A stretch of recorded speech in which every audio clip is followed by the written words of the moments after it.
tayo dito sa attributes of God, the Father. Of course, katulad sinabi ko, sila po ay pare-parehas at wala akong pagkakaiba bilang Diyos. So, napag-aralan po natin nung nakaraan that God is Spirit, without body, without parts or passion. At alam din natin na siya ay hindi malilimitahan ng alimang mga physical o material na bagay because He is Spirit. And then, isang patunay yan ng ating Panginoong Diyos ay makikita rin natin dun sa aklat ng John chapter 1 verse 18 na walang nakakita sa Kanya maliban ng anak.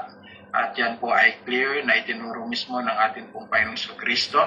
At yan din naman ang sinabi ni Apostle Pablo sa aklat ng 1 Timothy chapter 6. So, I just want na ang Bible po ninyo ay naka-prepared kasi mamaya ay magpapa-open po ako ng mga ilang mga talata para sa ganun ay maunawaan pa po natin ang attributes of God. So, may mga talata po tayong babasahin.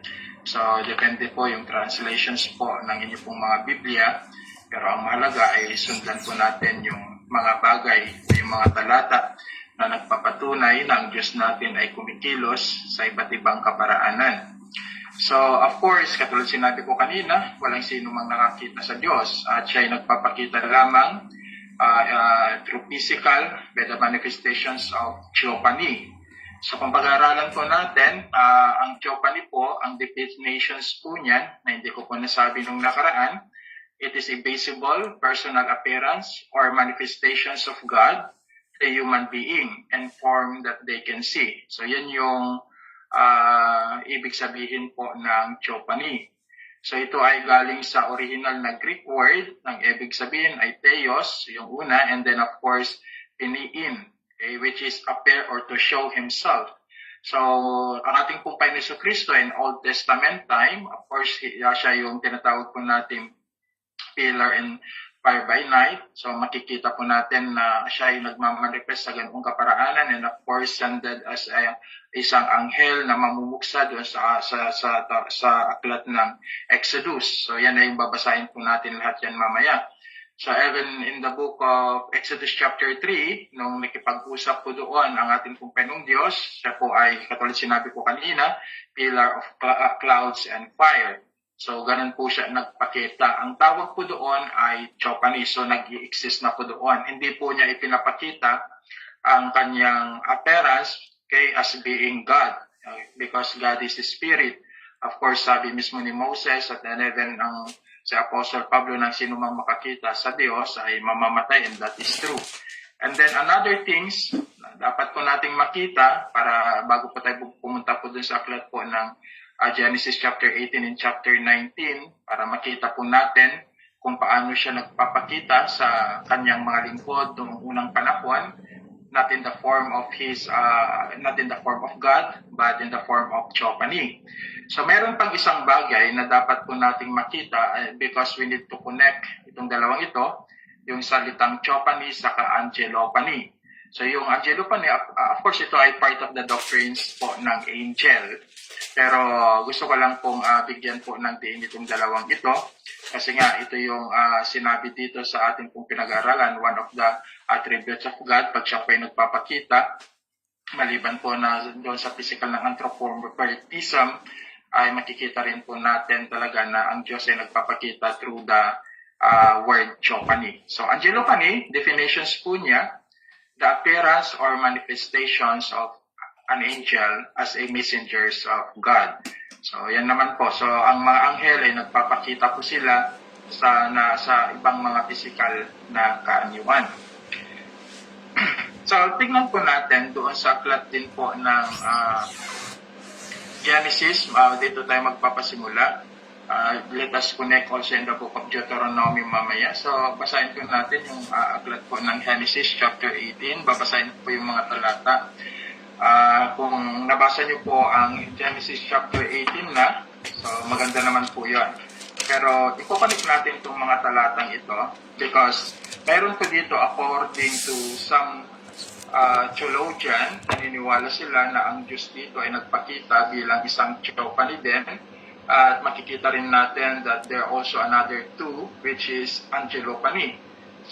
So, tingnan nga po natin ang Genesis chapter 18, verse 1 and 2. Pakibasa.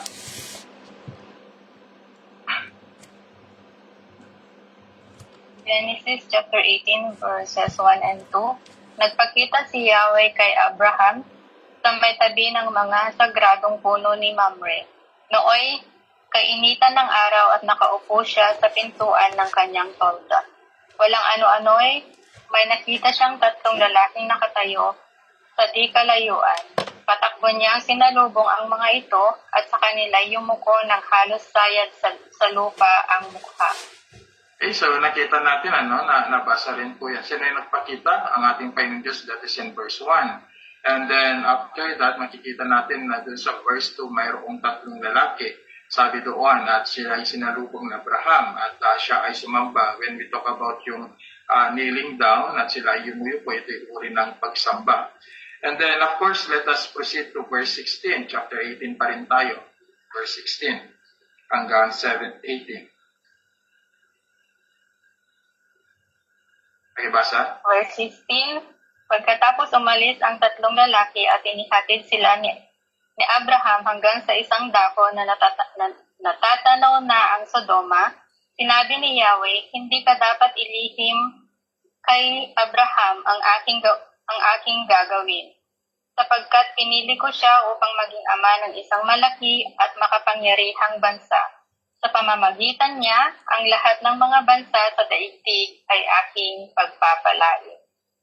So, pansinin po ninyo, so tatlo sila, pero dito sa verse 16 natin, dito makikita rin natin, tawag doon, naroon pa rin silang tatlo, pero the two ay makikita natin mamaya doon sa chapter 19. So, dito makikita pa rin natin na yung tatlo, ito yung kasi yung conversations ni Abraham at sa ating pong Panginoong Diyos, Yahweh, na kung saan ang Sodom at Gomorrah ay wawasakin na dahil sa kasalanan nila. And then, of course, isa sa kinagagalit ng Diyos na kasalanan ng Sodom at Gomorrah ay yung tinatawag po nating homosexual. So, yan po yung pangkaraniwan kasi na ginagawa ng mga tao noon because ang mga tao sa kanilang panahunan ay talagang naging depraved na rin. And then, also, let us proceed in verse 22, chapter 18 pa rin tayo. Nag-isang nagbabasa. Sister Elisa, pakibasa nga. Busy ka? Sa 20 po. Okay. Verse 22, umalis nga ang mga lalaki at nagpunta sa Sodoma, ngunit naroon pa rin si Yahweh sa tabi ni Abraham. Okay. So, pansinin niyo, sino yung umalis? Yung mga lalaki. So, mga lalaki sabi niya, pero hindi nila binanggit ang numbers. Pero sino yung nauuban dito? Walang iba kundi ang ating pong Panginoong Yahweh. Again, gusto ko lang po kasing i-present dito na ang Diyos ay sabi ng some theologian, mga scholar din ng Biblia, na talagang si Abraham ay face-to-face na nakipag-usap sa ating pong Panginoong Diyos, but sa salitang Chopani, sa ibang anyo, sa anyong bilang isang tao, hindi sa kanyang anyo bilang Diyos. So, dapat makita po natin yun, So, yan po yung ibig sabihin po ng Chopani. So, ang Panginoong Diyos ay nakipag-usap, nagpapakita po siya, not in His literal appearance as being God, as being Spirit, kundi nag-iibang anyo siya. Dapat makuha po natin yun. Kaya maalala po lagi natin na pag may mga part ng Bible na binabasa po natin na parang nakikipag-usap siya ng mukaan, dalawang part lang po yun, sometimes through visions, pero most of the time during the dispensations of promise and then some part of dispensations of law, talagang si Yahweh ay siya po ay nakikipag-usap ng mukaan but not in the form of God but in the form of man. Okay, so diretso po tayo doon sa chapter 19, Sister Arian, pakibasa verse 1, saka verse 3. Chapter 19, verse... Chapter 19, okay. Chapter 19, verse 1 to 3. Magdidilim na nang dumating ang dalawang anghel sa Sodoma. Nakaupo noon si Lot sa pintuan ng lungsod. Pagkakita ni Lot sa kanila, tumayo siya at sinalubong sila. Pagkatapos, nagpatira pa siya sa harapan nila at nagsabing, Kung maaari po, dumaan muna kayo sa bahay ko upang makapaghugas kayo ng mga paa ninyo at dito na po kayo matulog ngayong gabi. At bukas na lang kayo ng umaga magpatuloy sa paglalakbay ninyo. Ngunit sumagot sila, huwag na lang, doon lang kami matutulog sa plaza ngayong gabi. Verse 3, ngunit pinilit sila ni Lot, kaya sumama na lang sila sa bahay niya. Naghanda si Lot ng mga inumin at mga pagkain. Nagpaluto rin siya ng tinapay na walang pampaalsa. At nang maihanda na ang pagkain, naghapunan sila. Okay, then, dagdag na ang verse 12, Sister Arya. Verse 12 po. Verse 12. Okay po. Sinabi ng dalawang anghel kay Lot, kung may mga anak ka pa o mga manugang na lalaki o mga kamag-anak sa lungsod na ito, isama mo silang lahat at umalis kayo rito. Okay, so pansinin ninyo, no? Sa chapter 18, tatlo sila. Okay, pansinin ninyo, tatlo silang mga lalaki. Tapos doon sa patuloy po nating pagbasa, sa verse 22, 16 and 22, nagpaiwan si Yahweh. At yun nga yung kausap ni Abraham. Samantalang yung dalawa, nagpatuloy sila. So kung papansinin nyo talaga, yung tatlo naging dalawa in chapter 19. So ito po ang tinatawag po natin possible. At sinabi rin po na, katulad sinabi ko, na marami pong naniniwala na scholar na ang tatlong ito, dalawang anghel at si Yahweh. So sila ay nagpakita bilang isang tao. Si Yahweh, ang tawag po sa kanya nung nagpakita siya kay Abraham ay Theophany. Tapos yung dalawang anghel na nagpakita rin sa kanya na kasama ni Yahweh, ang tawag po doon ay Angelophany. So sana may natutunan po tayo dyan. So kasi maraming mga pagkakataon na pag binabasa lang po natin ang Bible and then habang lumalalim po tayo, may mga question in our mind. So katulad din po ako noon, hindi ko ito masyadong maunawaan dahil nga alam ko na ang Bible ay talagang hindi naman siya contradict to itself kahit alam ko na mayroon siyang sariling pagpapaliwanag sa kanyang sarili. So noong nababasa ko po ang Exodus nang sino makikita sa mukha ni Yahweh mamamatay, samantalang dito mababasa natin na si Abraham naman ay nakipag-usap sa ng mukhaan kay Yahweh. So bakit hindi siya namatay? So as a study, yun pala yung ibig sabihin ng Diyos ay nagpalit po siya ng anyo, hindi bilang tawang tao, bilang movement, ipag-usap sa Abraham. And of course, doon naman sa kay Lot, dalawang anghel, nakipag-usap naman kay Lot yung dalawang anghel in the form of man. So yung dalawang anghel na yon, ulitin ko, ang tawag po sa kanila ay Angelophany, tapos ganun din naman sa Panginoong Diyos, pag nagpapakita siya bilang tao ay Theophany. So ganun din naman, hindi lang bilang in the form of man, kung makikipag-usap ang Diyos. Okay, so pakibasa rin po doon sa aklat ng Deuteronomy. Tignan po natin. Deuteronomy chapter 4 verse 12. Sister Christine, pakibasa kung hindi ka busy. And then someone kung sakaling hindi niya wala response.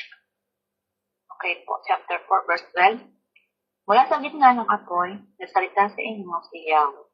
Narinig ninyo ang kanyang hilig, ngunit hindi niya nakita. Amen. Okay, so nakita natin. So ang tawag pa rin dyan ay Angelophany, Theophany pa rin. So, kung ang Diyos ay nagpapakita siya sa ibang anyo, ang tawag po doon ay Theophany. So, dapat yan po yung laging tandaan ninyo pag nagbabasa po kayo from Genesis to Revelations or most especially in Old Testament time, kasi ang Diyos talaga nakikipag-usap siya sa iba't ibang kaparaanan, ang tawag po doon ay Theophany. So, yan. And then, of course, may tanong po kayo dyan. Wala naman po siguro, no? Mayroon. Kung mayroon man, pwede po kayo magtanong. And then, pupunta na po tayo doon sa God is transcendent. So, pag pinag-usapan po natin ang transcendent, of course, He is infinite, above, beyond, and distinct from all creation. He is not limited by time. Ito yung gusto ko na pag-usapan din po natin.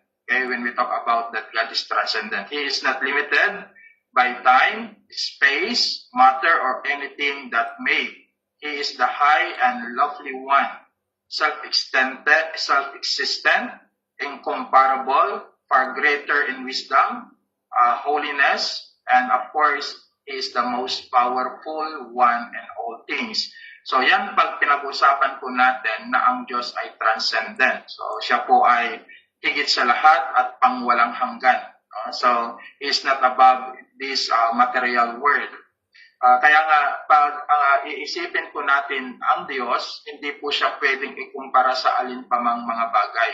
Although may mga part na gumagamit tayo ng mga example, pero example lamang po yan. We cannot compare the greatness of God sa alinpamang mga bagay.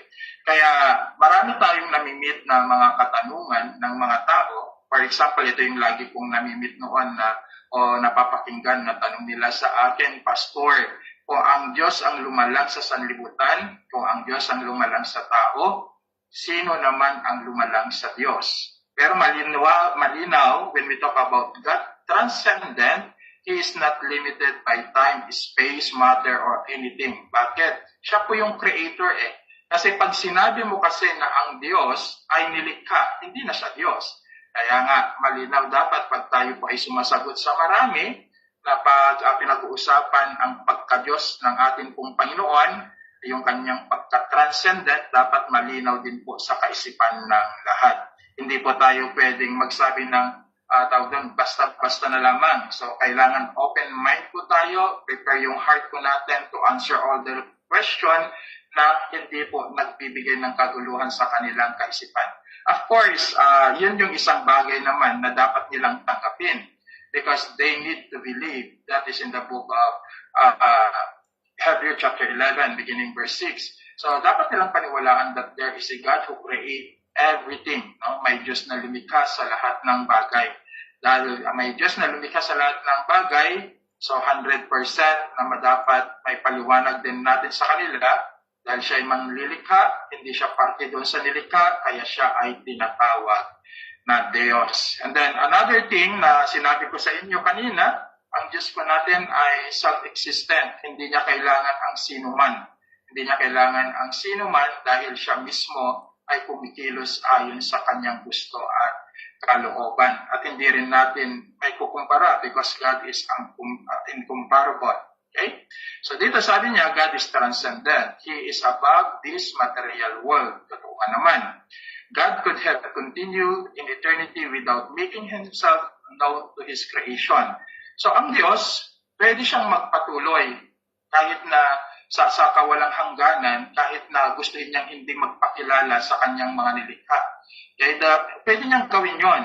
Pero ito yung makikita natin mamaya, no? Na ang Diyos kasi natin mahabagin siya eh. Pero may part of His may mga different distinction kung paano siya nagre-reveal sa ating mga buhay. Kasi ang Diyos, mapagmahal na Diyos eh. Ganyan kaya nilikha niya tayo. Kaya gusto niya rin magpakilala sa atin. Pero kung kanyang nanaisin at kanyang gugustuhin, kahit ayaw niya, wala tayong magagawa. So yan yung sinabi niya. Bakit? Diyos siya eh. Hindi siya pwedeng limitahan eh. He is the one who decide. Tandaan pa natin, ang Diyos pa natin ang magpapasya. So dito napapasok, actually, pag pag-aaralan na po natin ang the doctrines of soteriology, makikita po natin yung pagkilos ng Diyos sa buhay ng mananampalataya. Kaya nga, isa sa ina-oppose po naming mga katuruan, tawag doon yung mga unbiblical regarding mga acceptance na ang paniniwala ng tao may kakayan siyang tanggapin ang Diyos. Okay? So that is a false belief. Pero makikita po natin and comply ng isang tao sa kanyang pag-response, parang ganun na nga. Pero sino ba ang unang kikilos? Ang Diyos po. At yan po ay pag-aaralan po natin sa soteriology at magiging malinaw po sa inyo yan. And then of course, paano nire-rebuild ng Diyos ang kanyang sarili? Number 2. Pakibasa, Sister, sino pa ba din nagpasa dyan? Sister Arian ulit, balik tayo. Sino pa nandito? Dito na ba sina Brother Nats? Matthew 11:27 po. All things... Sige. Matthew 11:27, All things are delivered unto me of my Father, and no man knoweth the Son but the Father. Neither knoweth any man the Father, save the Son, and he to whomsoever the Son will reveal him. Okay, King James po yan. Sister Mesa, do you have a Tagalog Bible? Pakibasa.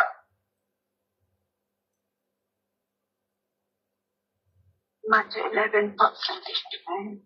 And isa.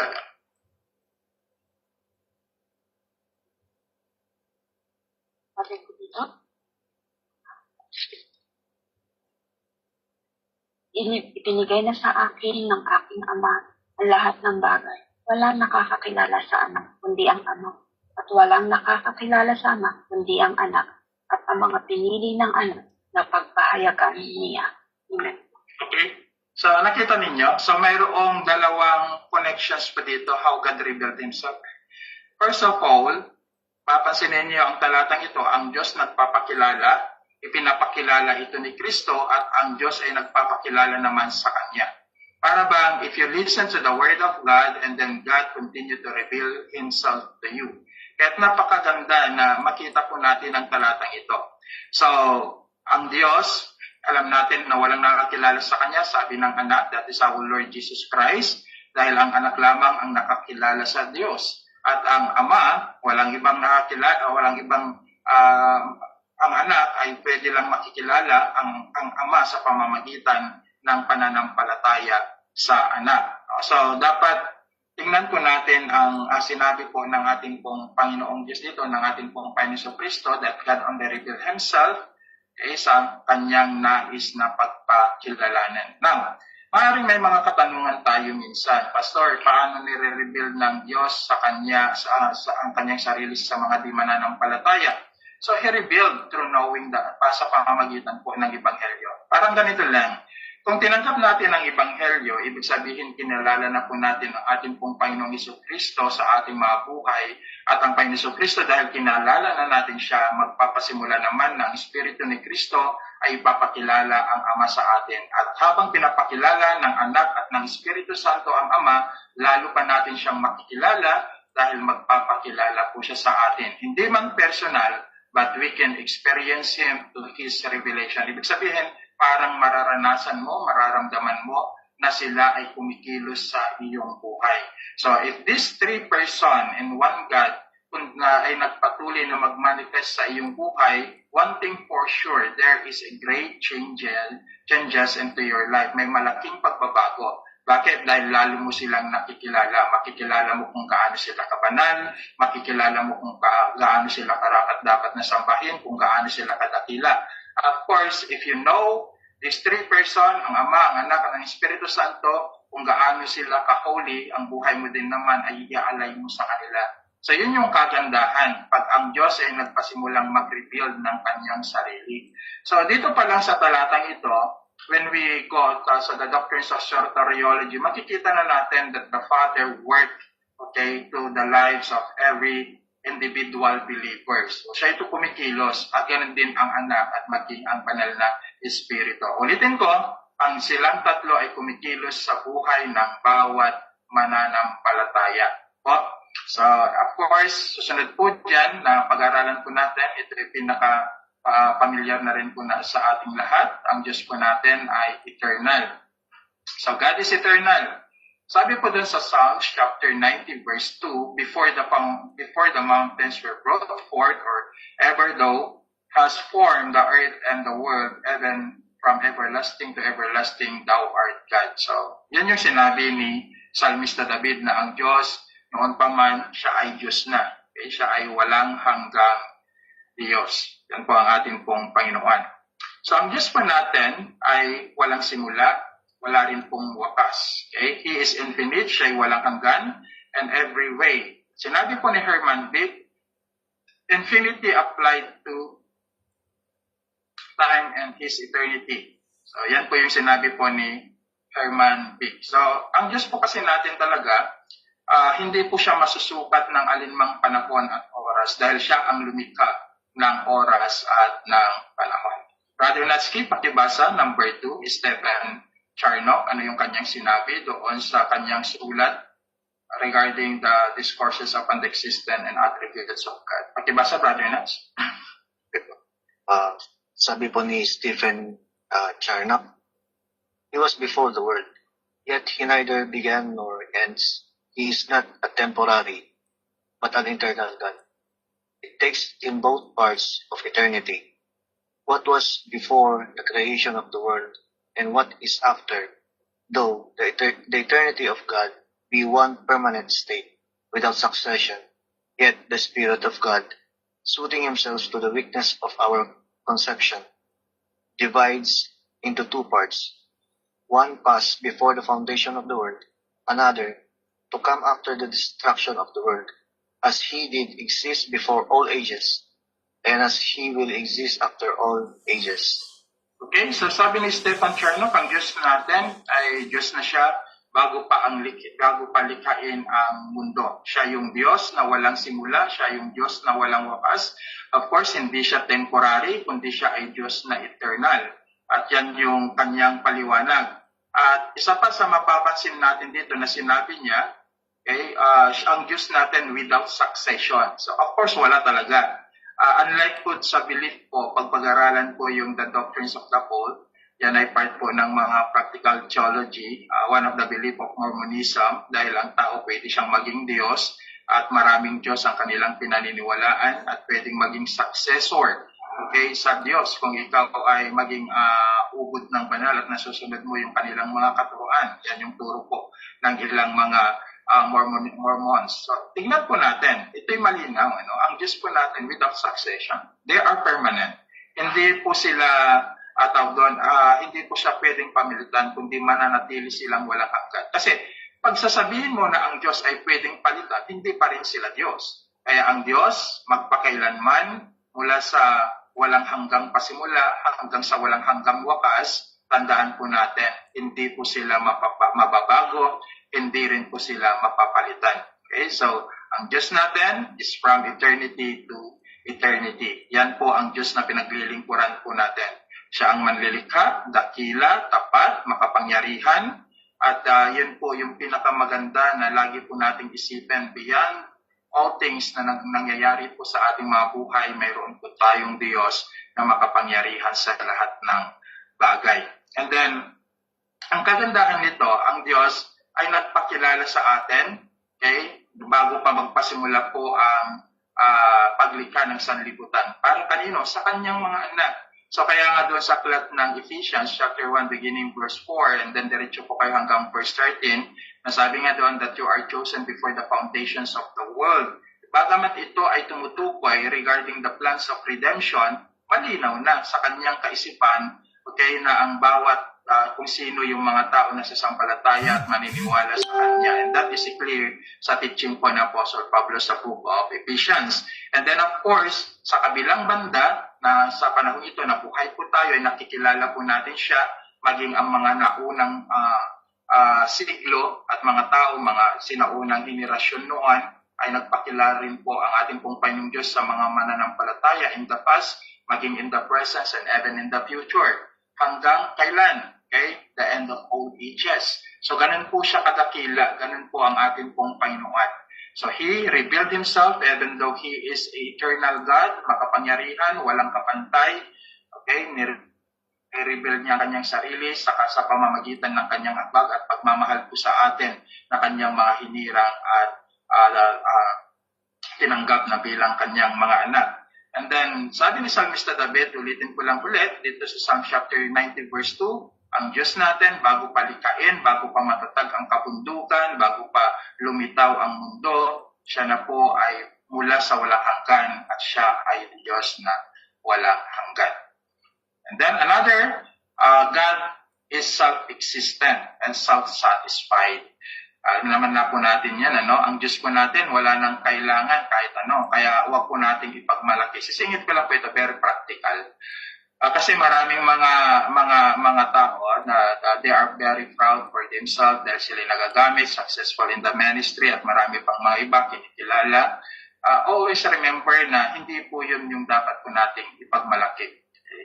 Yung tayo po ay gamitin ng Diyos sa isang bahagi ng kanyang pagpapalawak ng kanyang ministeryo dito sa lupa, isa na po yung biyaya. Bakit?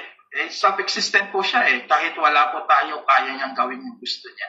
Sino po naniniwala sa inyo doon? Kahit wala po tayo, kaya niyang gawin yung gusto niya, kaya niyang i-implement yung gusto niya dahil siya ay makapangyarihan. So yan po sana yung makita po natin. And then of course, ang Diyos po natin self-satisfied. Wala na po siyang hanapin. Umiikot lamang po ang kanyang naisin at gusto sa kanyang sariling kaparaanan at nais. Doon sa John chapter 5 verse 26, sabi po doon, "For as the Father hath life himself, so that he give to the Son to have life in himself." Ito yung sinabi ng atin pong Panginoong Diyos. Actually, dito, ang Panginoong Jesucristo, of course, claiming, hindi lang siya claim, kundi kanyang sinasabi, 100% na siya rin ay Diyos. Bakit? Kinukumpara niya ng kanyang sarili po dito, nagsasalita na siya dito bilang anak ng Diyos. Kung ang Ama, mayroon siyang buhay, ganun din ang anak, mayroon din siyang buhay. Yan po yung sinabi po ng ating pong Panginoong Jesucristo. Again, God is self-existent, kumikilos po siya, nariyan po siya, gagawin niya ang lahat ng kanyang gusto. And then, of course, God is self-satisfied. Kaya nga,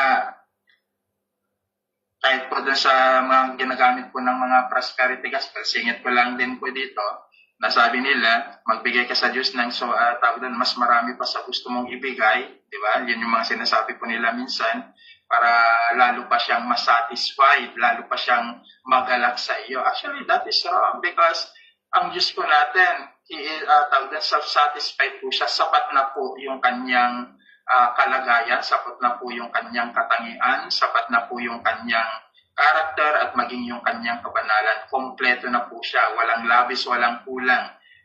Yan po ang Diyos po na pinaglilingkuran po natin. Kaya pag tayo po ay naglilingkod sa ating pong Panginoon, always remember that we are serving a powerful God. Lahat ng bagay na ginagawa po natin, alam niya. Lahat ng ating pong kaisipan, ng ating pong mga puso, lahat ng ating mga sekreto, alam niya. Kaya mapwede po tayong magtago sa ibang mga tao, but in God, wala po tayong may tatago. At yun sana yung magbigay sa atin ng fear, na hindi gumawa po ng mga masama at hindi po base sa kanyang mga ayaw niya. No? Dapat hindi po tayo gumagawa dahil talagang ang Diyos po natin, wala po tayong maililihim sa kanya. So, yan po, ang Diyos na pinaglilingkuran po natin. Then let us go to God is omnipotent. Patalastas lamang po yun kanina. Okay, God is omnipotent. God is governed in His creation, sabi niya, with a greater power. So, ang Diyos po natin, makapangyarihan, siya ang may hawak sa lahat ng bagay dito sa mundo. Ulitin ko, balik lang po tayo sa pinag-aralan po natin kanina. He is a creator, siya yung ating manlilikha, kaya siya po ang may hawak sa lahat ng bagay. Maging ang puso, kaisipan ng tao, He can able to control if He will. Kaya ulitin ko maging ang puso at isip ng tao, pwede niyang kontrolin po yan kung kanyang nanaisin at gugustuhin. Dahil ang Diyos po natin ay makapangyarihan. Okay, so be thankful po tayo kasi binigyan lang po tayo ng Diyos ng free choice. Okay? Pwede po tayong mamili sa mga bagay na gusto po natin. Okay? It's either if you choose na gumawa ng masama or you choose gumawa ng mabuti, nasa sa atin po yun, nasa atin po ang free choice. Pero yan po ay part po ng doctrines of salvation. Pero malinaw, ng Diyos po natin, He can control everything. Okay? Kaya nga, maging ang ating plano, maging ang ating mga nais, kontrolado po yan ng ating Panginoon. Alam niya. Alam niya yung mga pinaplano po natin. Alam niya yung ninanais po natin. Alam niya yung puso po natin is either good or bad. Alam niya yung mga pinaplano po natin kung mabuti rin po ang masama o masama. Bakit? Tayo lang po ay parte po ng kanyang nilikha at ang Diyos po natin ay makapangyarihan. Then of course, God is dominion. Yan yung sinabi ko kanina. Boundless, universal, and absolute. Sabi ulit ni Stephen Charnock sa kanyang sulat. Pakibasa, Sister Ginaline.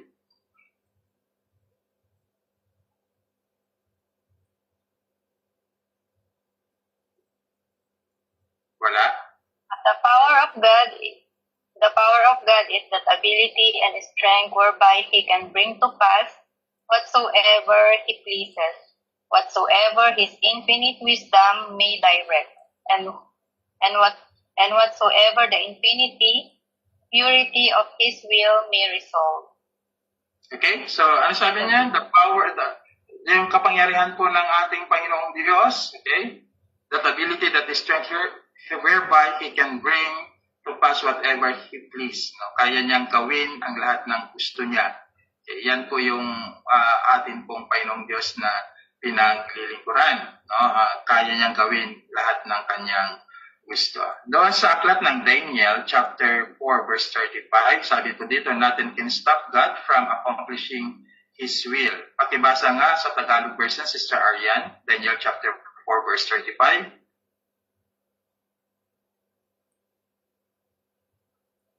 Daniel 4:25 35. at 35. Baliwala ang mga tao sa mundo kung ikukumpara sa Kanya. Ginawa niya ang nais niya sa mga anghel sa langit at sa mga tao sa lupa. Walang makakatutol o makakahadlang sa Kanya. Okay, so pag-usapan natin. Ito, magkaroon lang po tayo ng konting, magtatanong lang po ako dito. Kasi, anong sabi niya? Ginawa niya ang lahat ng nais niya maging sa tao o sa mga anghel. So, mention sa inyo, meron na bang nagtanong sa inyo kung ano yung naging kalagayan ni Judas Iscariot? Maganda ito eh. Bakit si Judas Iscariot? Yun yung kanyang naging kalagayan. Wala bang nagre-reklamo sa inyo?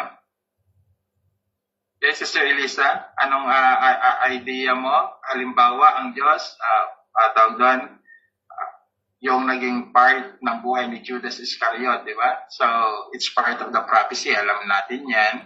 Ginawa lahat ng tawag doon.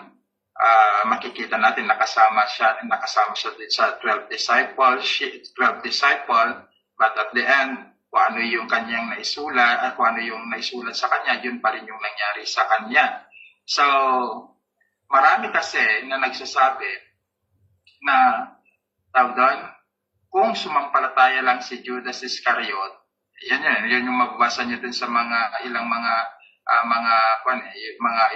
comments sa Facebook na mayroon akong nababasa minsan ganoon. Lagi na lang sinasabi na, tawag doon, si Judas Iscariot kasi, kasama niya yung great teachers, kasama niya yung, tawag doon, miracle workers, ang kulang lang sa kanya ay faith. Okay. So, ito yung question ko.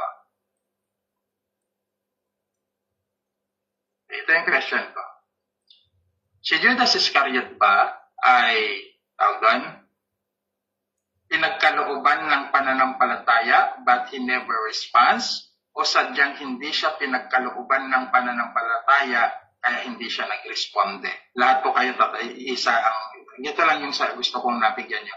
Ulitin ko ang tanong, si Judas Iscariot ba pinagkalooban ng pananampalataya ngunit hindi siya sumampalataya? Or siya ba ay hindi pinagkalooban ng pananampalataya kaya hindi talaga siya sumampalataya? Did you get my point?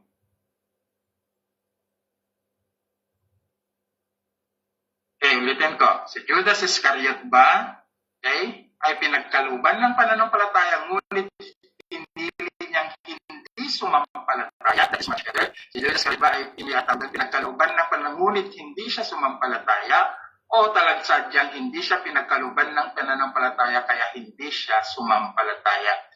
Just one, Sister Elisa. Pwede kayong mamili kahit isa lang. Huwag kayong mag-alala, lahat naman kayo. Followed by Sister Brother Nancy. And then, konting explain lang po. Konting lang, hindi po tayo masyadong magtagal. Why? Okay, why? Bakit yun ang ating idea? Idea lang naman ito, wala pong mali. Wala pong mali. Huwag po kayong mag-alala, wala pong mali po dito. Sa akin po, Pastor, si Judas ba ay pinagkalooban ng doon dito po ako. Si Judas Iscariot ay pinagkalooban ng pananampalataya. Hindi po siya sumampalataya, ganun po. Pero in the end, kasi sumasama rin siya sa mga turo ng Panginoong Hesukristo eh. Pero in the end, na parang naano siya, parang na-deceive siya ng kaaway. Kaya ginawa niya iyon para sa Panginoong Hesukristo. Kasi kung hindi naman mangyayari po yun, ay hindi matutupad yung propesya tungkol kay Jesus Christ. Yun lang po. Okay. Wala pong. Okay, Brother Natsuki, how about you? Medyo mahirap pa to. Talagang may konti lang. Walang laro lang sa pag-isipan natin yan. Pero maganda rin naman na magkaroon tayo ng ganitong conversation. Para hindi lang naman ako yung nagsasalita. Okay, Brother Natsuki. Ay, ako din po, minsan napapatanong din po kasi, di ba nakakapaggawa din po siya ng mga miracles po dati. Makasakasama pa niya ang Panginoon. Minsan napapatanong ako kung, di ba, pag may faith kaya mo gawin. Kaso nga lang yung, yata ni Judas, hindi po talaga siya karoon yung tinatawag ko na saving faith. Wala po yata siya nun, Pastor. Yun yung pagkaunawa ko po. Yung po, Pastor. Sister Arian, any idea? Sa dalawa, pili ka lang ng isa. Doon po ko sa pinagkalooban po siya ng pananampalataya. Pero sa mananampalataya, pwede pong yung umpisa, nanampalataya po talaga siya. Pero sa dulo, hindi niya po natapos. Kasi sinabi din po doon na, although kasama niya si Jesus Christ, nangunguha pa din po siya ng pera from doon po sa kaban nila. So from that, pa lang po, we can see na nanampalataya siya pero hindi niya po natapos po ba or hindi niya napagtagumpayan.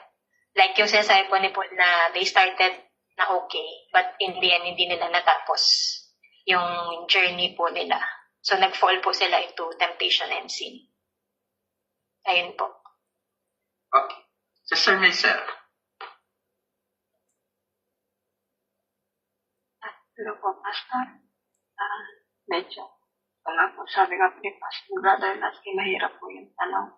Pero lagi po yan napapag-usapan sa Bible study na. Para po sa yung opinion ko po, Pastor,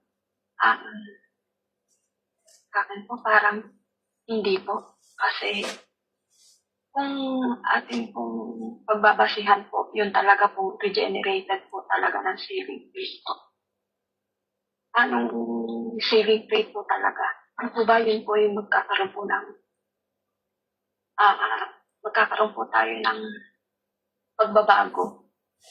At hindi lang po panlabas na kaanyuan, hindi lang po panlabas na kaloob na pananampalataya, kundi even po sa puso natin, nandun po yung pagbabago natin. Kasi yung kay Judas po, parang temporary faith lang po.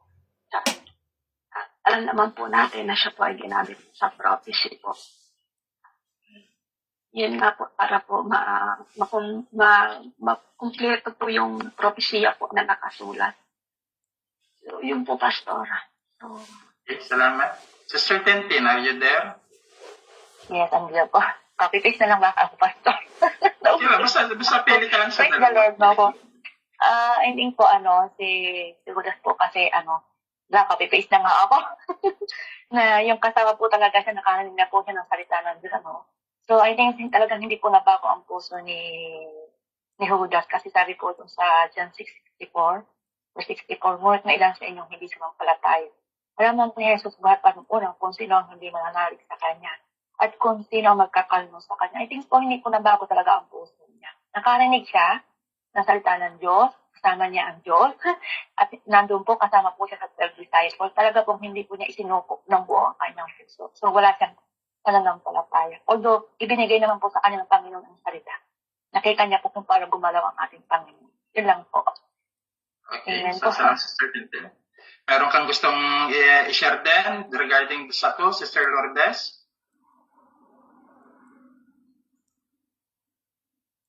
Busy yata, Sister Lourdes.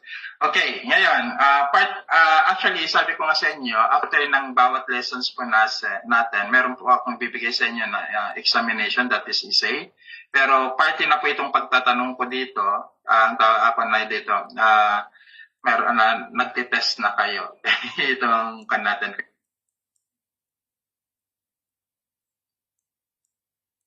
Dahil nagsumagot kayo karamihan sa number 1. Connect your answer in Daniel chapter 4 verse 35. Just connect your answer in Daniel chapter 4 verse 35. Kasi sabi na mas marami sa inyo kanina, nakalukan ng pananampalataya, ngunit hindi siya sumampalataya, o hindi niya natapos, o hindi niya nagawa, hindi niya nagampanan. Ngayon, let us connect Daniel chapter 4 verse 35. Pakibasa nga ulit Sister Arian sa Tagalog. Daniel 35. Sisimula ulit kayo Sister Elisa ha. Baliwala ang mga tao sa mundo kung ikukumpara sa kanya. Ginawa niya ang nais niya sa mga anghel, sa langit at sa mga tao sa lupa. Walang makakatutol o makakahadlang sa kanya. Okay. Napansin niyo yon yung salita. Ginawa niya ang nais niya, walang makakatutol, walang makakahadlang sa kanya. Okay. So, may idea ka na to connect your answer kanina, Sister Elisa? Lahat din kayo. Try to connect and give me a simple answer in word regarding this matter. Parang ganito lang. Ano yung tanong, tanong pastor kanina kasi hindi ko narinig. Okay, ang tanong ko kasi kanina, ang unang tanong ko, okay, si Judas ba ay pinagkalooban ng pananampalataya, ngunit hindi siya sumampalataya? O dun sa number 2, hindi siya pinagkalooban ng pananampalataya, kaya hindi siya sumampalataya. Hindi talaga siya pinagkalooban ng pananampalataya. That's the different thing. Okay, kasi mayroon pa tayong mga taong meron pa akong mga gamiting tao yan eh. Kaya pero si Judas lang ang pinaka familiar sa atin. Kaya siya yung ginamit. Okay, gusto ko rin gamitin sana si Cain eh. Pero okay, Sister Elisa, connect nga yaon into your answer kasi kung ang Diyos lahat ng gusto niya kaya nang gawin, pero the answers kanina, ayun nga, sinabi niyo kanina that tawag doon, hindi nga lang siya pinagkalooban ng pananampalataya pero hindi siya sumampalataya. Alam niyo po, maganda po kasi ito dahil ang gusto kong ilagay po natin dito, can a person resist his faith in God? Kaya bang i-resist ng tao ang kanyang pananampalataya sa Diyos kung ito'y kaloob na ng Diyos sa kanya? Yun kasi yung talagang main points na gusto kong ilagay at pinaka-puntos sa inyo pong kaisipan. But by the way, meron pa pala akong dinatanong, Sister Jenaline. Alam, nakalusot tayo, Sister Jenaline.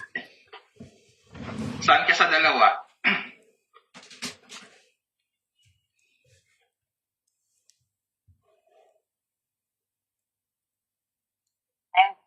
Joke. Sumusunod siya, pero yung true faith niya talaga, doon siya nag-fail. Nakakasama niya si Jesus sa lahat ng mga bagay. But, mas nanguna sa kanya, hindi nag-grow yung pananampalataya niya. He failed. Yun lang? And then, Tapos, ayun. Okay na yun. Nag-reply sa atin, Lisa, balikan ko eh. Now, try to connect your answer in Daniel chapter 4 verse 35. Try to connect your answer in Daniel chapter 4. Gaya po ng sabi nyo kanina na we cannot resist. Kung ipinagkaloob na ni Lord yung salvation natin, kahit anong gawin natin, He will make a way. Kung talagang save tayo. Sandali medyo kontra na doon sa unang sagot sa pangalawang sagot eh. Hindi, kinanay ko lang po doon sa Dito kayo gustong tutukan eh. Although, nasa pa rin tayo, God is omnipotent, He is powerful. So, nandiyan pa rin po tayo. Okay, Sister Jenaline, babalikan kita. How about Sister Arian? You already connect your answer kanina sa Daniel chapter 4 verse 35? Na-connect mo na ba? Pastor, may question. Pwede po mag-ask po ng question. Sige, mag-question ka Sige po. bago ko pansin. Parang, I'm not sure po kung yung question is parang talking about predestination. Like, yung second tanong po kasi, or hindi siya binigyan or pinagkalooban ng pananampalataya. Parang it's out of free will po ba yun? Kasi parang for me po, it's a free will to have faith in God. But it's up to the person kung itutuloy niya or hindi, or kung mananampalataya siya. And in relation po sa Daniel 4, 35, I think si Nebuchadnezzar po kasi doon, hindi po talaga siya That is true. That is true. We can connect regarding Nebuchadnezzar. Wala naman tayong problema kay Nebuchadnezzar eh. Okay, so ang pinag-uusapan kasi datin dito, it's regarding yung tinatawag nating God's omnipotent. Okay, so that is a general term regarding dun sa natin, sa ating pag-aaral. Pinag-uusapan kasi natin dito ay ang patungkol doon sa kapangyarihan ng Diyos. So, dito nga, gusto kong palabasin sa inyong lahat, can we limit God? Ito yung question pa eh. Nalilimitahan ba natin ang Diyos sa pamamagitan ng ating kagustuhan sa kanyang gustong gawin sa atin? Ito yung pinaka-in natin dito. So, salamat sa Sir Aryan, sabi mo kanina, ang stand kasi, ito naman hindi ko naman inupos. Our stand is regarding ang tao ay may free will kasi ito naman yung pangkaraniwan na turo po ng marami, pero much better free choice kasi ang tao kaya niya po mamili. But by the way, kasi nabanggit na rin ni Sister Aryan kanina ang free will and free choice. I just want to differentiate in biblical dictionary kasi magkaiba po ito doon sa Webster Dictionary or mga secular dictionary. Ang salitang free will po sa biblical dictionary, ang ibig sabihin po niyan, gawin mo ang lahat ng gusto mo ngunit wala kang kaparusahan. That is free will. Samantalang ang free choice, gawin mo ang lahat ng gusto mo, ngunit mayroong consequences at kaparusahan. That is a free choice in biblical dictionary. And then, of course, Adam, siya lamang ang nagkaroon, according to some scholars and theologians, si Adam lang ang nagkaroon talaga ng free will for temporary. Kasi siya lang naman po yung nakaranas ng temporary sinless life for his life. So, ibig sabihin, from chapter 1 hanggang chapter 2, sa Adan na hindi nagkasala, chapter 3, nagkasala siya. So, mayroon siyang free will. Pero after ng fall ng tao, nagkaroon po tayo ng free choice. Bakit? Lahat po kasi ng ating kapasyahan ay meron na tayong pagbabayaran just in case we are not obeying the word of God. At sinabi rin si Sir Aryan kanina, patungkol doon sa free will, and then of course, ang tao nga may kakayang pumili. And then of course, nabanggit niya rin yung predestination. Of course, magkakaiba ang mindset ng maraming tao regarding sa predestination. Pero if we follow the Bible, that is part of the doctrines of soteriology. Someday, yan ay ituturo ko rin naman po sa inyo. Pero ang gusto ko lang, tignan muna natin ito. Hindi ko muna iikapan yung predestination kasi yung ating pag-aaral kasi matatalakay natin ng gusto yan. Ganito na lang. Sa Daniel chapter 4 verse 35, okay, tinakita that God is omnipotent. Okay, so most of our answer kanina, we choose number 1. Ang tanong sa number 1, binigyan ba ng pananampalataya? Binigyan ng Diyos ang tao ng pananampalataya, ngunit hindi siya sumampalataya. Therefore, man can able to resist God. Tama? Ang tao pwede niyang i-resist ang Diyos. Therefore, kung ang tao kaya natin palang i-resist ang Diyos, so, ang tao may kapangyarihan o higit pa sa kapangyarihan din ng Diyos because we can resist Him. Samantalang, in some particular verse, if we study Daniel chapter 4, verse 35, if we study in the book of Romans chapter 1, and then if we study in the book of Ephesians chapter 4, that God can control everything, He controlled everything, lahat ng bagay ay kaya ng panghawakan, i-control lahat ng bagay because He is a powerful God. So, ito yung isang bagay, kaya binanggit po kanina si Judas Iscariot. Kasi si Judas Iscariot pangkaraniwan eh. In a prophecy, even in the book of Jeremiah, pag-aralan po natin yung the Doctrine of Salvation. Sa prophecy po kay Judas Iscariot sa Jeremiah, sinabi niya na, okay, one of the friends of our Lord Jesus Christ, magkakalulo, and then in the book of Psalms. Then, of course, talagang hindi sumampalataya si Judas Iscariot kahit nakasakasama niya ang ating Panginoong Kristo. Hindi siya sumampalataya if you study in the book of John. And then, of course, they must throw to Cain. That is first in chapter 4 and chapter 3. So, kung papansinin ninyo, these people, from the very beginning, they have a hard-hearted, o meron silang mga katangian na kung saan makikita ninyo na wala silang pagkilala sa Diyos. Wala silang pagkakilala sa Diyos. So, yan yung mga bagay na mga question at katanungan sa ating mga kaisipan now. Yan yung mga katanungan. Now, magkakaiba kayo ng sagot kanina. May number 1 and mayroon number 2. So, sa katulad sinabi ko, wala namang mali. Doon sa inyo pong mga sagot kanina, depende yung point of view po ninyo. Kasi ang point of view po ninyo nga, ang tao ay may kakayahan siyang mamili at mag-resist sa Diyos. That is your view. Ngayon, huwag niyo sabihin na mali ang turo ko. This is my view. Ito yun naman yung view ko. Ito naman hindi ko po ipipilit sa inyo kasi nasa Bible study po nasa pag-aaral po tayo, and then hindi lang naman ito view ng isa, kundi marami din naman ang may view na katulad po ng view ko. Naniwala kasi ako sa Diyos because this is God's will for me. Nagsisi po ako sa aking mga kasalanan because this is God's will for me. And then, of course, I have faith in God because this is God's will for me, that I have faith in Him. And I obey Him because also this is God's will for me. Ibig sabihin, nakarely lang ako in His purpose and His plan at sa lahat ng kanyang programa sa aking buhay. So kung papansinin po natin, kahit tayong mananampalataya, if you study in the book of Philippians chapter 2, verse 31, sabi doon na ang Diyos ang kumikilos sa ating mga buhay upang isagawa ang kanyang kalooban. Pakibasa nga, Sister Aryan. Pakibasa nga. Philippians chapter 2, verse 30.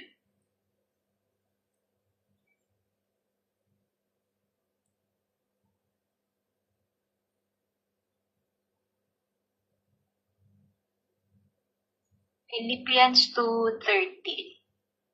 Sapagkat ang Diyos ang siyang kumikilos sa inyo upang magkaroon kayo ng pagnanais at kakayahang masunod ang kalooban niya. See? So that is my stand. Okay? So lahat ng bagay na nangyayari sa aking buhay based to the good will of God, nagagawa ko yun dahil yun yung kalooban ng Diyos. Pastor, paano yung paggawa ng masama? Of course, that is not God's will for me. That is in the book of Romans chapter 1. Basahin niyo na lang po dyan. Okay? So, if I disobey Him, ito yung sinabi rin na Apostle Pablo, pag dinidisobey natin ang Panginoong Diyos, so that is contradict to His will, pero alam niya na yung gagawin mo. Kaya nakita niyo yung puntos ko. Alam na kasi ng Diyos yung gagawin mo, dahil siya ay pa-omnipotent God, He knows already your decision. Pero hindi na po siya yung kumikilos doon to do His gumawa ka ng masama. Pero yung mabubuting mga bagay, siya yung kumikilos para sa ating mga buhay. Pero yung mga masama, that is part of our depravity. Pero, ulitin ko, alam niya na yun. Okay? Na alam niya na yun, at maaaring alam niya na rin yung mangyayari sa bagay na yun kung sakaling we are doing some negative things, okay? Sa kanyang mga sa kanyang kalooban, pag nag-disobey tayo sa kanyang kalooban. So therefore, ito yung sinabi ko sa inyo kanina, na ang isang tao talaga, preachers lang meron siya. Kasi, once that we disobey Him, may punishment, pero wag po nating lilimitahan sana ang Diyos, wag po nating lilimitahan ang Diyos, na lahat ng nangyayari sa ating buhay, wala siyang kapangyarihan. Mahirap pa naman kasing sabihin na pati yung ating pagkakasala ay tawag doon, kinalooban ng Diyos. But that is, the term po ni R.C. Sproul, permitted sometimes. Permitted po yan. Yung may mga permitted, pero ang mga permitted na yan, of course, yung consequences, tayo po ang haharap. Yun po yung isang bagay. Kaya yun po yung mga area na maraming mga katanungan ngayon ang mga tao. So balik tayo sa tanong po kanina. So maraming namili sa inyo na si Judas Iscariot nga ay binigyan ng pananampalataya, ngunit hindi siya sumampalataya. Bakit? Na-fail po siya. Pero sabi rin naman sa inyo, may namili rin naman na hindi siya binigyan ng pananampalataya, kaya hindi siya sumampalataya. And then I said, connect your answer in the book of Daniel, chapter 4, verse 35. So dito natin makikita yung kapangyarihan ng Diyos. So, yan yung kapangyarihan ng Diyos eh. He knows everything and He control everything. Ngayon, ang tanong ko sa inyo, do you believe that God can control everything? Nakokontrol ba ng Diyos ang lahat ng bagay? Sister Jenaline, do you believe that God can control everything?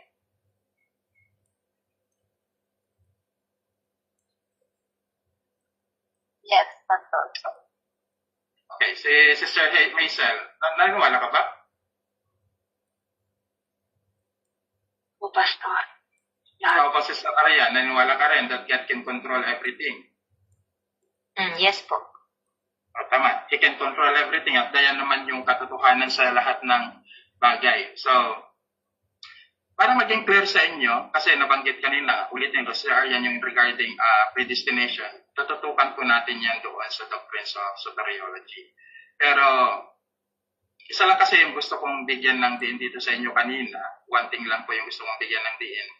Yan po yung tawag doon, kapangyarihan ng Diyos. Now, let us go po to Judas. Ang mga talata na binanggit from Psalms, and also in the book of Jeremiah, and also if we are going in the book of John, lahat ay nangyari yon dahil plinano ng Diyos at kinalooban ng Diyos.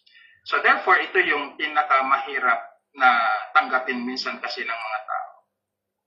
Kung sakali na si Judas Iscariote nagsisi sa kasalanan niya, meron kaya tayong kaligtasan? Okay, balik ako. Brother Natsky, kung si Judas Iscariote nagsisi sa kasalanan niya, mayroon tayong kaligtasan? Wala po, Pastor, kasi hindi po mangyayari po yung mangyayari po sa Panginoon. Prophecy. Sister Aryan, kung hindi nagsisi si Judas Iscariote sa kanyang kasalanan, mangyayari kaya sa atin yung kaligtasan? Kung nagsisi po siya, Pastor, after niya pong i-betray si Jesus Christ, mangyayari pa rin. Kasi hindi naman... Sa anong paraan? Hindi na po niya mababawi yung sinabi niya na hinand over niya na po si Jesus Christ sa high priest. So, hindi na po hahayaan ng mga high priest na palayain pa po si Jesus Christ. Parang ganun po. So, matutuloy pa rin po yung plano po ng Panginoon. Ang tanong kasi dito, kung si Judas Iscariot nagsisi sa kanyang kasalanan, mangyayari kaya yung plano ng Diyos na kaligtasan?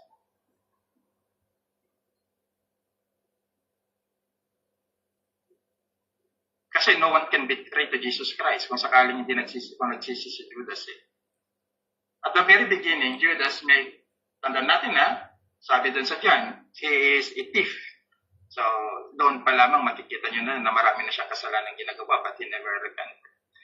Yung pan naman doon sa sinabi sa Sir Aryan kasi, yung salitang kung doon hindi pagsisisi yun remorse yun, yung ginawa ni Judas Iscariot, hindi naman siya nagsisi talaga remorse yun. After that, he betray our Lord Jesus Christ. So, para ma-align natin ito, makikita po ninyo yung God's perfect plan for our salvation. At the very beginning at the end, dapat maging clear sa mind natin ito. Before the creations, God plinano na kasi yung kaligtasan po natin. Ganyan siya ka-powerful, ganyan yung kanyang kapangyarihan. And then, of course, even in the prophecy, makikita ninyo naka-align yan hanggang sa New Testament.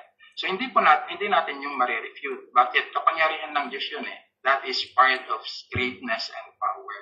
Kaya, anuman yung tawag doon, kung ano yung mga naisulat, anuman yung mga sinabi ng Panginoong Diyos sa kanyang salita, because if not contradict to Himself, mangyayari yun. At yun na hindi tayo makakakontra doon. Now, sa lahat ng mga mananampalataya tayo tuloy sa doctrines of salvation. Okay? So sa lahat ng mananampalataya, it's part of God's election po yan. At yan ay tuturo ko po sa inyo sa susunod. But by the way, baka mayroon na kayong mga tanong kasi nandito na tayo sa 1 hour na po tayo. Isa sa nang tapos dito sa Omnipresent. Pero I just want na bago natin i-leave dito, just in case na if you have another question sa ating mga talakayan ngayon, medyo naging malalim kaunti, napunta sa doctrines of salvation. Okay, so bago kayo ito, may mga tanong kayo para i-clarify lang natin kaunti.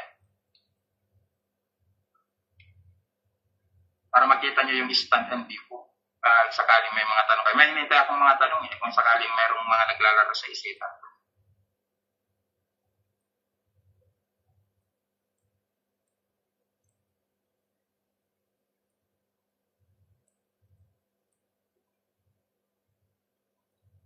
Tahimik na kayo ah.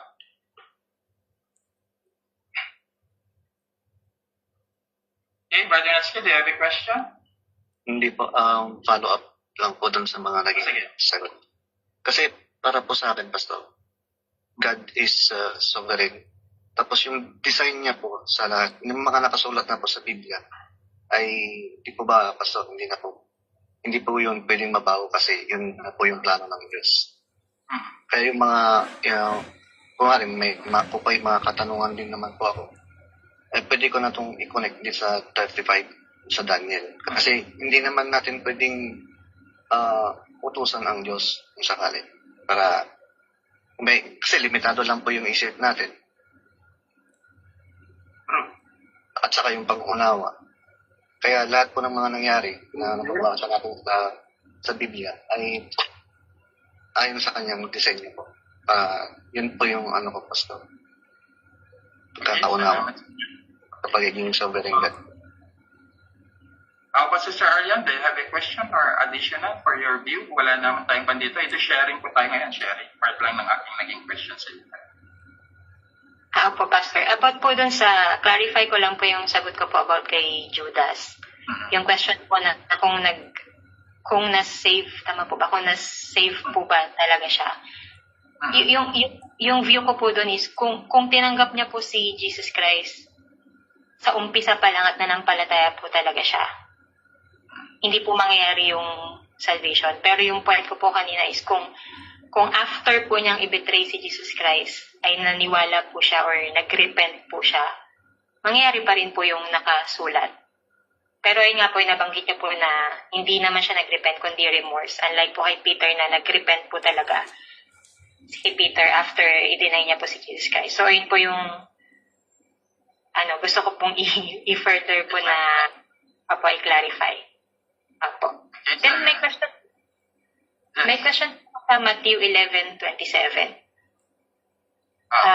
Ang sabi niya po, di ba, ibinigay sa akin ng aking ama ang lahat ng bagay. Walang nakakakilala sa anak kundi ang ama. At walang nakakakilala sa ama kundi ang anak at ang mga taong nais ng anak na makakilala sa ama. So, ibig sabihin po ba, lahat po ng nananampalataya sa kanya ngayon is, ayun lang po talaga yung pinili. How about po yung mga taong they will hear the gospel po and they also mag-respond din po sila. Yeah, ayun lang Ito po. kasi sa Arian, part kasi ng doctrines of salvation natin, pero happy ako ito matatayat natin yan sa soteriology. There is a two-call of God. Listen to this. May dalawang uri ng pagtawag ng Diyos. Yung tinatawag natin external call at yung internal call. Yung external call, the gospel will be preached to all people. Okay, nakuha mo. So, yan yung ginagawa natin ngayon. Pinapahayag natin ng magandang balita sa lahat ng tao. But not everyone, is responded to this external call. Okay, so yan yung unang pagtawag. Ang ebanghelyo ay may papahayag sa lahat ng tao. Ang salitang internal to naman, ito yung panawagan ng Diyos that once that you are responding to external call, you will experience yung sinatawag na internal call. Which means, there you can experience the goodness of God, the changes of your life, your relationship in Christ. So, ito yung panawagan ng Diyos sa isang pagbabago. Ito yung tinatawag nilang part ng regeneration. Kaya, ang Diyos, hindi siya naging bias. It is proclaiming to the gospel. Pero 100%, ang magre-reply lang doon sa internal call is those people who elect. Kasi clear po sa Bible yan. Kaya pag-uusapan natin yan, Sister Arian, sa soteriology, papaliwanag natin yan ng gusto. Kasi marami kasi yung oppositions between these two. Marami yung hindi naniniwala din sa elect, marami naman yung dalawa lang naman ang bibigyan natin ng diin eh. Yung turo po ni Arminius sa turo ni Calvin. Titignan po natin which is the right, what is the biblical, pero hindi po sila yung pro-promote natin na which, alin ang biblical, ano yung mas clear doon sa biblical principle. Okay, so yung tanong mo kanina, paano naman yung mga tao doon? Mga tao, okay? Na tao doon? Ano sinabi mo? Sumampalataya ba? Hindi sumampalataya? Mga tao po na nakakinig at pwede pong manampalataya? Okay, pinili yan si Sir Arian. Yan yung turo ng Bible. Pag ang napakinig at nakapakinig at sumampalataya, hinirang sila ng Diyos. Bakit? Pakibasa din, kasi nilalapit sila ng Ama kay Kristo eh. That is in the book of John chapter 6 verse 44. Okay, so sila, tayo mga pinili, tayo mga hinirang, tayo mga sumampalataya, tayo mga pinili, tayo mga hinirang. Kaya nga, most of the time na binabanggit doon sa aklat ng ni Pablo, kayo mga hinirang ng Diyos. Sino yung mga hinirang ng Diyos? Yung mga sumampalataya. Okay, dapat hindi tayo nagmugulat yan eh. Kaya dapat maging clear sa atin yan. Sino yung mga hinirang? Yung mga sumampalataya. Sino yung mga sumampalataya? Yung mga pinili. Dapat clear na. Pakibasa dun sa John chapter 6:44.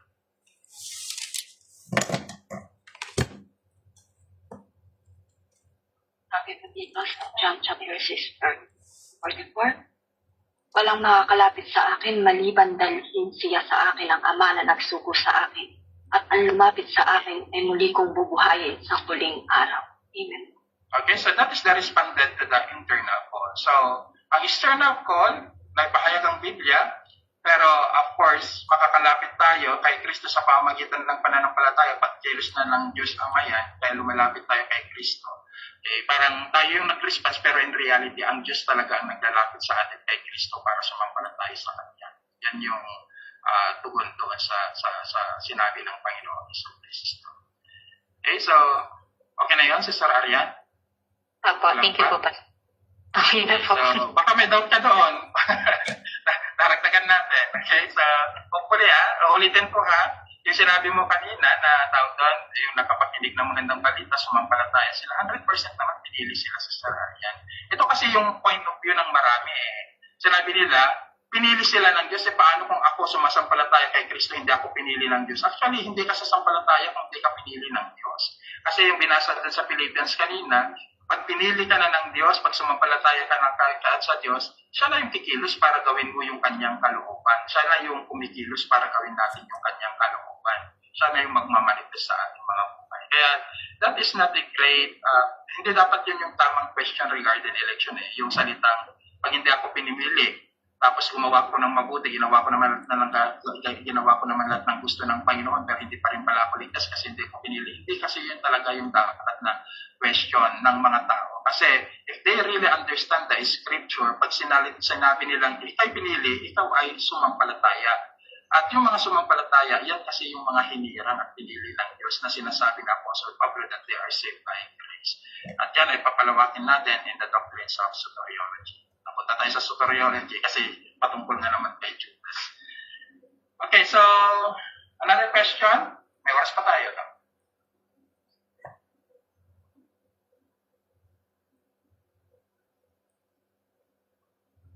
Sir, may tanong ka? Wala po, Pastor. Malinaw naman po. And follow up lang po dun sa sagot niya. Dun sa tanong niya po kanina na kung nasave po si Judas Iscariote po, kung masisave po tayo. So, malinaw naman po, Pastor, na nasa Book of John naman po yun, na talaga pong nakadesign po si Judas Iscariote as a diablo po. Sinabi naman po niya yun sa John 6:70 po, na hindi bagat ang humirang sa inyo. Hindi bagat ako ang humirang sa inyo sa 12 at ang isa sa inyo ay diablo. So, from the very beginning naman po, alam naman po natin talaga na si Judas po talaga yung magkakanulo sa ating pong Panginoong Hesukristo. So, wala pong doubt na talaga po wala po siyang pananampalataya sa Panginoon. Nandun lang po siya sa temporary po na pananabas kasi meron po siyang napapakinabangan po niyang Panginoon dahil po dun sa yaman na di ba siya po yung treasurer, siya po yung humahawak ng funds po nung ministry nila. So, nakikinabang po siya dun. So, nandun pa rin po yung kanya pong choice na maging talaga pong nakadesign niya sa kanya bilang diablo po. Yun po, Pastor. God bless po. So, hindi po talaga siya wala po siyang faith at hindi rin po siya na-save kasi kung save po siya, wala po tayo dito sa mundo at nandun pa rin po tayo sa dome ng mga makasalanan po. God bless po. Okay, so So, salamat sa point of view. Ulitin ko ha, wala naman pong kung sa inyo yan. Yan yung stand po ninyo. But by the way, lahat po yan ay makaklarify pa rin sa doctrines of soteriology. Naisingit lang po yan kasi doon sa pagbanggit po kanina sa Daniel chapter 4:35, regarding, kinumpare lang kasi natin dito regarding yung greatness ng ating Panginoong Diyos bilang omnipotent at makapangyarihan. And then, of course, salamat po sa inyo pong mga tanong and idea. Maganda po yung kwanto ninyo. Mga point of view. Bagaman, alam ko na ilan po sa inyo nag-i-stand po doon sa sabihin na natin biblical sa biblical teaching pa rin po, pero nadidepend lang po kasi tayo sa dalawa talaga sa point of view na ng salvation. Nadidepend lang po ang mga tao, mga Pentecostal, Reformed Baptist, stand po nila regarding sila ba ay Arminianism or sila ba ay Calvinism. Pero yun yung mga ilang pan nila, mga division. Pero of course, katulad sinabi ko, pag-aralan po natin yan sa mga susunod na panahon. So, Sister Tintin, meron kang additional or another additional to your answer or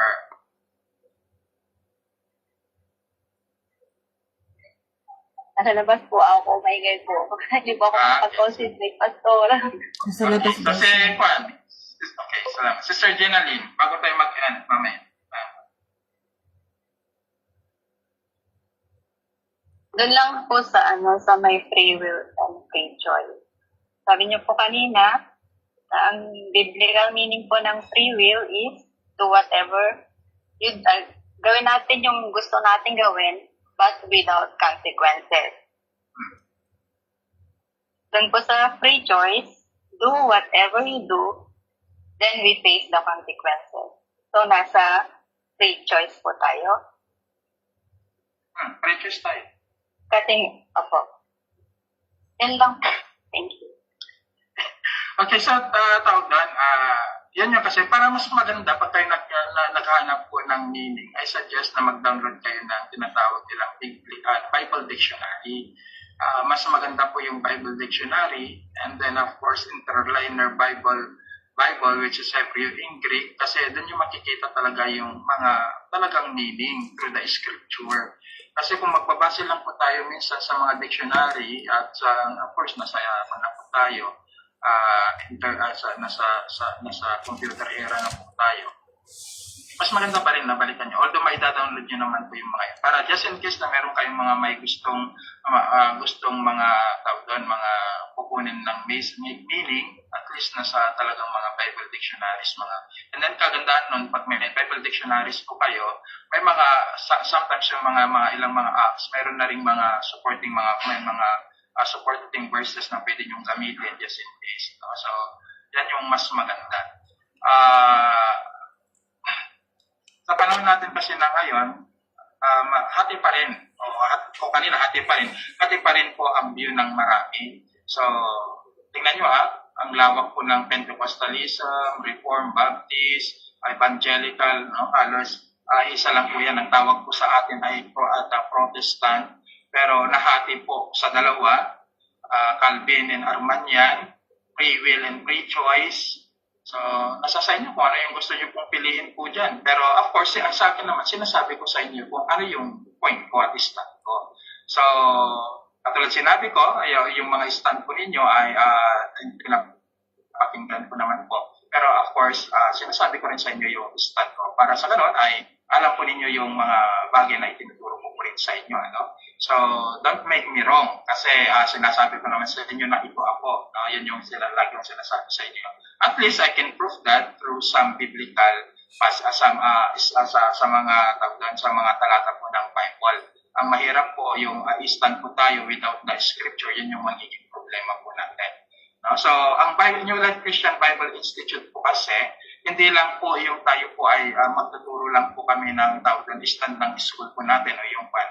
Kundi, ang layunin po nito, first of all, to correct on wrong teachings po natin, and then of course, i-implement po namin yung curriculum na binibigay namin sa inyo, pero nasa sa inyo pa rin po yan if you want to follow or not. Kasi mahirap naman po na ipilit po namin ang mga katuruan tatawag doon, hindi po kayong tanggapin po na hindi pong kalooban. But at least, itinuturo po namin ito sa inyo para sa ganun ay magkaroon kayo ng mga ideas, views, mga perspective para po sa Panginoong Diyos at lalo po kayong lumalim. Kasi mas maganda rin naman na marami po tayong natutunan, mas lalo po tayong lumalalim po sa ating Panginoong Diyos.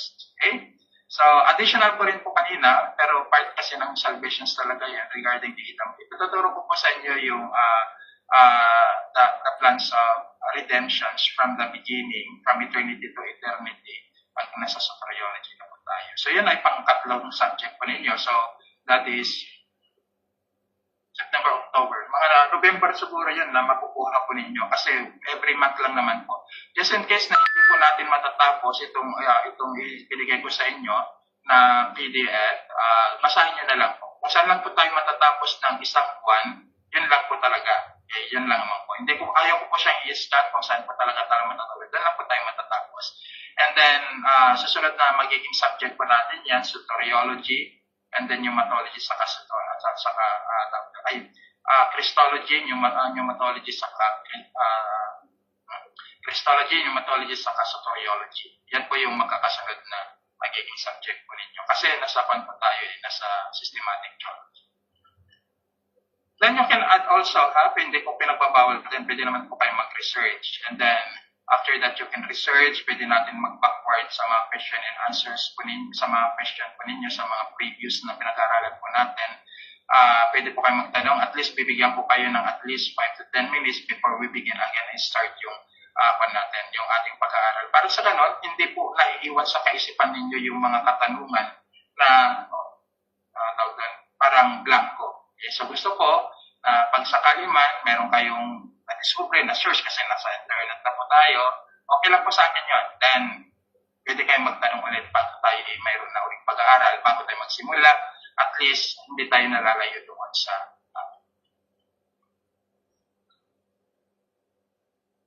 wala na kayong tanong, wala na kayong additional to your view regarding sa napag-usapan po natin sa Daniel chapter 34 verse 35. Okay. Sister Arian, ito talaga tama naman ha. Ito ay sinabi ng Diyos kay King Nebuchadnezzar. Okay, so walang problema. Pero always remember, mayroon tayong tinatawag na syntax to the scripture. May mga talata na pwede nating gamitin, okay, na kung saan nagre-representa sa pwedeng gamitin from eternity to eternity or pwede nating gamitin sa connection regarding the doctrines of God. So, yan yung huwag natin kakalimutan. Pero ang context nito, Pastor, ask ko lang po yung to call C-A-L-L, yung pagtawag. Tawag. Dalawang pagtawag ng Diyos. Internal and external. Ilalabuhin ko yan for the explanation yan kasi siyempre wala pa po tayo doon. Sinabiyawan ko lang kanina kasi sa tanong ni Sister Arian. Okay, so, pwede nyo na rin simulan na tawag doon, i-research yan. Okay, of course, sa internet din may mga iba't ibang mga, pero isa pa rin yung tungo, isa pa rin yung tungo.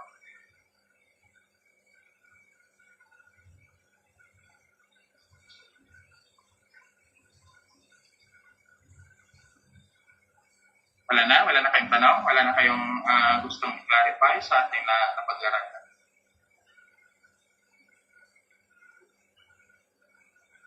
Okay, kung wala na po kayong mga tanong, and hopefully, go back and basahin nyo na lang po yung ating pong napag-aralan ngayon. And then, mayroon po tayong essay, ulitin ko lang po, magkakaroon po kayo ng test, pero lahat po yun essay. Gusto ko po, hindi nyo po i-research sa internet, mga kwan talaga galing po sa inyo. Kasi alam naman po namin kung ito ay kinopya lang sa internet. Mas gusto po namin yung galing po sa inyo, kasi ito yung ginagawa ng mga kasama na nagtuturo talaga. Kasi pag yung mga based lang sa atin pong mga manual na parang multiple choice o ano pa man dyan, pwede nyo kasi siyang kopyahin. Magbibigay lang po kami ng mga question, okay, and then sasagutin nyo po yun through your own idea, and then yun po yung maging parang pinaka-test po ninyo sa bawat subject po natin. Then of course itong oral po natin, oral recitation, Kaya nagkaroon na po tayo ng question and answer ngayon. So, yan ay para mapan naman yung mind po natin, para mailabas po natin yung ating mga damdamin, mga views, para magkaroon naman po ng idea ang mga ibang mga estudyante po na katulad po ninyo. And thank you so much dahil nakikita ko naman na nag-aaral po kayo at nagbabasa rin siguro po ng inyong pong Bible. Pero always remember, mahalaga po talaga ang pagbabasa po ng Bible. Huwag niyo pong kakalitaan yan para lalo po tayong lumalim sa ating pong pagkilala sa ating pong Panginoon. So, kung wala na po kayong tanong, tayo na po yung magsasara. See you po sa next Tuesday po nating pag-aaral. And hopefully po na magkaroon po kayo ng mapayapang pagtulog po sa gabi po. So, hinihingi ko po kay Sister, sino ba nag-pray kanina? Pastor Ruth, ikaw na lang mag-close sa prayer. Amen. Hallelujah. Praise the Lord. Sa tayo manalangin. Lord, maraming salamat po, Diyos, sa kabutihan mo sa buhay po ng bawat isa po sa amin. Salamat po sa amin pong napag-aralan, Lord. Dalangin ko, Panginoon, na ang mga napag-aralan po namin ay patuloy na itago mo sa pinakamatabang bahagi ng puso po namin. O God, hindi lang po namin ito, hindi lang po kami mapuno ng knowledge, O God, kundi, Lord, may apply din po namin ito sa aming pong mga buhay, O God. Upang sa ganun, Lord, ang mga napag-aaralan po namin ay hindi lang po para po sa amin, kundi maibahagi din po namin ito sa iba. Kaya naman bigyan mo din kami ng boldness and courage, Panginoon, to share, Panginoon, ito pong mga napag-aaralan po namin. And thank you, Lord, sa aming pong tagapagturo ngayong gabi, Panginoon. Patuloy mo po siyang i-bless, Panginoong Diyos, at patuloy na i-provide din po yung lahat po ng kanya pong mga pangangailangan, at patuloy na bigyan mo din po siya ng strength, Panginoon. At sa aming lahat po na nandito, Lord, salamat po sa buhay ng bawat isa na nandito, God, sa aming pong paghiwa-hiwalay ngayong gabi, Panginoong Diyos, ay patuloy na ikaw mag-ingat at magpantay pa sa aming pamamahinga, O God. Lord, we thank you sa lahat po ng glory, Panginoon, ay tayong sa'yo lamang. Ito pong aking dalangin sa matamis na pangalan ng aming pong Panginoong Jesus na kapagligtas. In Jesus' mighty name, amen and amen. Thank you po sa inyong lahat. God bless Sa everyone. next Tuesday. God bless po sa inyo.